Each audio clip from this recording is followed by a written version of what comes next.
To all my Spider-Man fans out there, are you good? I mean, are you guys alright or something? Because apparently there's been a common pattern here in the Marvel side of things. Because, oh my god, what is wrong with y'all? I'm Show 60 and we gotta talk about something. Now, it has a lot to do with the Spider-Man Brand New Day trailer that just came out. It is highlighting the movie that is supposed to be coming out in theaters July 31st, just a couple of months as of this recording. And I've been on the internet and I've been seeing a whole lot of people just pleasuring themselves to the misery of Peter Parker. Like, this is how Peter's supposed to be, just like in the comics, just like in the TV shows, just like in the Sam Raimi film. Like, what is wrong with y'all? Okay, I get it. I mean, I totally understand. Peter Parker, in the early days of his adulthood, is supposed to be, like, struggling, balancing school life, saving the day, and his housing expenses, work, women, and all that, but everybody is just going crazy over a fictional character's torture. Now, I totally understand why you would be like this, because on one hand, the main character is supposed to go through a little something, but that's usually in the case of a payoff. Of course, there are rare instances where the main character does ultimately lose in the end, but eventually just has this Phoenix metaphor thing going. That I can understand. But on the other hand, I've never seen a fan base so obsessed with the torture of one singular fictional character. The same fictional character that has had a long and extensive roster of female characters as his love interest. The same character who, even under the influence of Doc Ock, managed to run an entire multi-million-dollar business.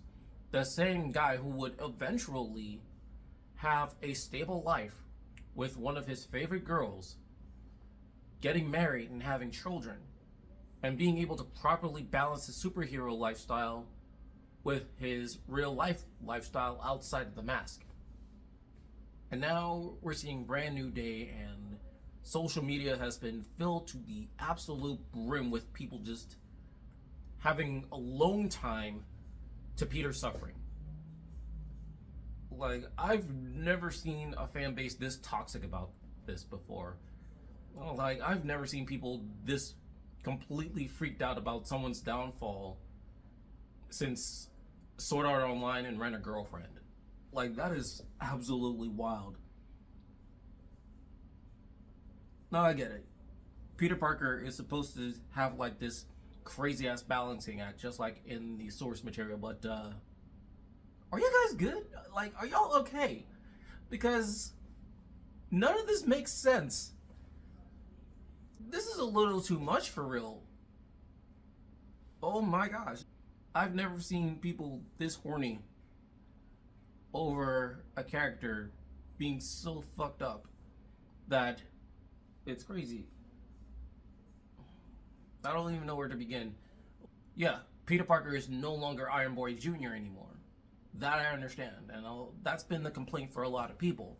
Because, like, when Tom Holland's interpretation of Peter Parker came out since Civil War, what would happen is he's done something that is completely opposite to the comic book event that the movie was based on at the time. I won't go into too many details, but I will say that Spider-Man has been under Tony Stark's wing in that universe. And then we see a lot of that play out in his own films. Well, at least the first two solo films, Spider-Man Homecoming and Far From Home. Then in between that, you have Avengers Infinity War. And then you also have Avengers Endgame, where Peter is making darn good use of the suit that was given to him, and along with the Iron Spider later on, complete with instant kill. But by the time Avengers Endgame ended and Far From Home came about, the complaints started flying for some odd reason. That a lot of the complaints started flying that Peter Parker was becoming the next Tony Stark. He's becoming the next Iron Man. He's basically Iron Man with webs, which for a lot of people makes no sense, especially when you consider the source material for the Civil War event, that Peter did for a time respect Iron Man until he realized that the Iron Spider had a couple of things that Peter did not feel comfortable with, so he of course joined the ranks of Captain America, Steve Rogers.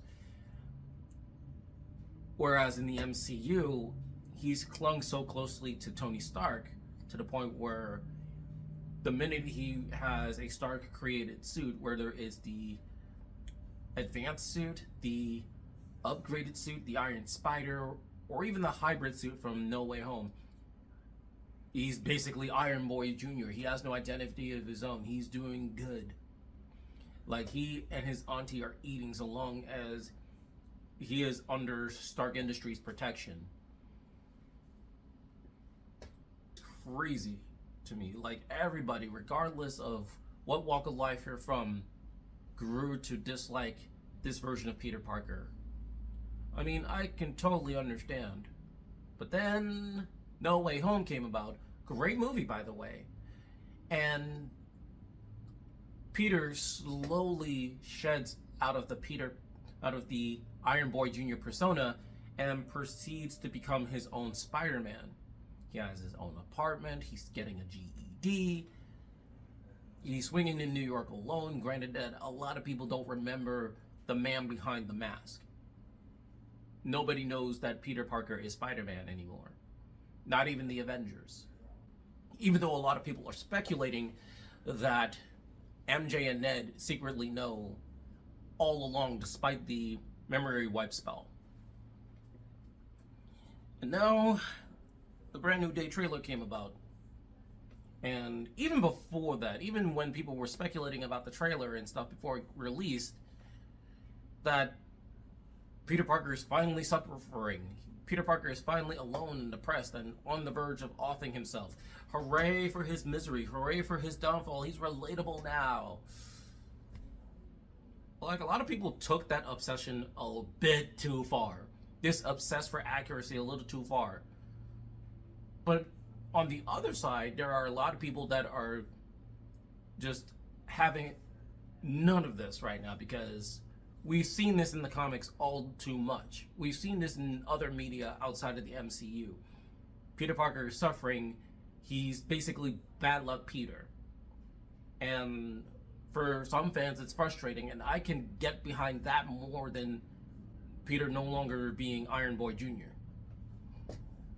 Because every time you read a Spider-Man comic book, even to this day, Peter, in every universe except for the more recent Ultimate Spider-Man, is suffering at some point. He lost his girl to some jerk off from another dimension named Paul. He's getting betrayed left and right by the Avengers. Nobody likes him. He's homeless. Hell, even in the Insomniac games, he starts off homeless. Like, a little into the game, he is evicted and has no home. And he's already struggling to maintain Aunt May's house after her death in the game, all the way to Spider-Man 2. And, like, some of these folks are way too happy. And I'm starting to wonder about the psychological well-being of the nerd scene right now. Because I know this is supposed to be a pivotal point here, but some of y'all are doing it too much. Some of y'all are doing too much, for real. Okay, Peter is now all on his own. He's the true Spider-Man. But once this movie drops, I really do hope he gets out of this whole bad luck phase and starts to do better, except this time on his own merits, as opposed to being heavily reliant on Stark Tech and the entirety of Iron Man's legacy.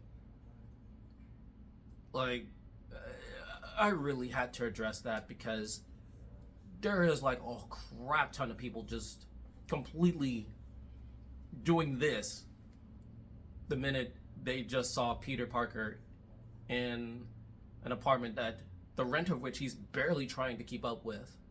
He lost his girl, he lost his best friend, and now he's dealing with the pressures of being a vigilante in New York while balancing his regular life. Especially without Megan in that universe too. But that's all I wanted to talk about. Like, what do you think of Peter's brand new development in the MCU? Are y'all happy that Peter is broke, alone, and depressed, or do you want to see him improve by the end of No Way Home? By the end of Brand New Day, I'm sorry. I mean, let me know in the comments. Till next time, I'm Showa60, and I'll catch you guys in the next video. Mata ne!